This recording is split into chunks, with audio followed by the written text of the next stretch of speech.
দেবাদিদেব মহাদেবকেও একবার শনিদেবের বক্রদৃষ্টির সম্মুখীন হতে হয়েছিল। জীবকুলের ন্যায় অন্যায় বিচার করে দুষ্কর্মের ফল প্রদান করেন শনিদেব।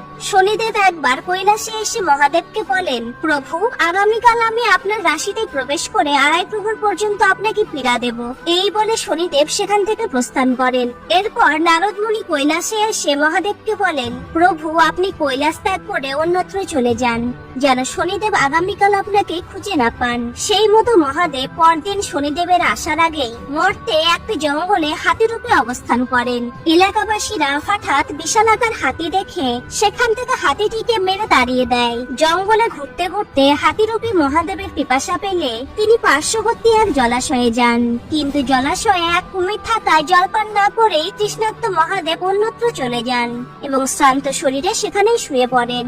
এইভাবে 3 প্রহর অতিক্রান্ত হলে মহাদেব কৈলাসে আসার মনস্থির করেন, কিন্তু তিনি কৈলাসে এসে দেখেন শনিদেব আগে থেকেই কৈলাসে এসে তার জন্য অপেক্ষা করছেন। মহাদেব বলেন, তাহলে শনিদেব, আজ আপনি আপনার বক্রদৃষ্টি আমার উপর প্রয়োগ করতে ব্যর্থ হলেন। শনিদেব বলেন, প্রভু, আপনার আশীর্বাদে আমার বক্রদৃষ্টি থেকে কখনো কোনো মনুষ্য দেবতা কেউ রক্ষা পাননি, আর আপনিও আজ আমার বক্রদৃষ্টির কারণেই 2.5 প্রহর পর্যন্ত কৈলাস ত্যাগ করে মর্তলোকে পশুজনিতে কাটিয়েছেন। আমার বক্রদৃষ্টির কারণেই আপনাকে হস্তিরূপে মনুষ্যের অত্যাচার সহ্য করতে হয়েছে।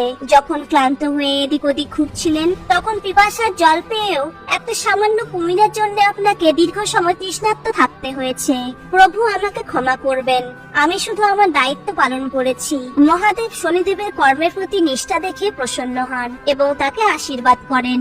এরপর শনিদেব প্রস্থান করলে মা পার্বতী মহাদেবকে জিজ্ঞেস করেন, প্রভু, শনিদেব আপনারই শিষ্য, আপনি শনিদেবকে দুষ্কর্ম অনুযায়ী শাস্তি দেওয়ার বরদান দিয়েছিলেন, তবে তার ভয়ে আপনি মৃত্যুলোকে আজ এভাবে কেন কাটালেন? তখন ভগবান শিব মা পার্বতীকে বলেন, আমি চাইলেই শনিদেব তার প্রভাব কোনোদিনই আমার উপর প্রয়োগ করতে পারত না। শনিদেব আমার পুত্রের মতো, যদি আমি নিজেই আমার দেওয়া বরদানের মর্যাদা না রাখি, শনিদেবকে মহান বানিয়ে একটি সঠিক উদাহরণ তৈরি না করি, তাহলে সাধারণ মানুষ শনিদেবের দ্বারা নিজেদের কর্মফল পাওয়ার জন্য কিভাবে সজাগ থাকবে?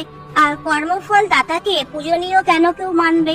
এই কথা শুনে মা পার্বতী বলেন, আপনার হৃদয় তো স্নেহ ও দয়াতে সর্বদা পরিপূর্ণ থাকে। আপনি আপনার সন্তানদের মঙ্গলের জন্য সব করতে পারেন। তা আজকে আরো একবার প্রমাণিত হলো। এমন ভিডিও দেখতে প্লিজ ফলো করে সাপোর্ট করুন। Thank you.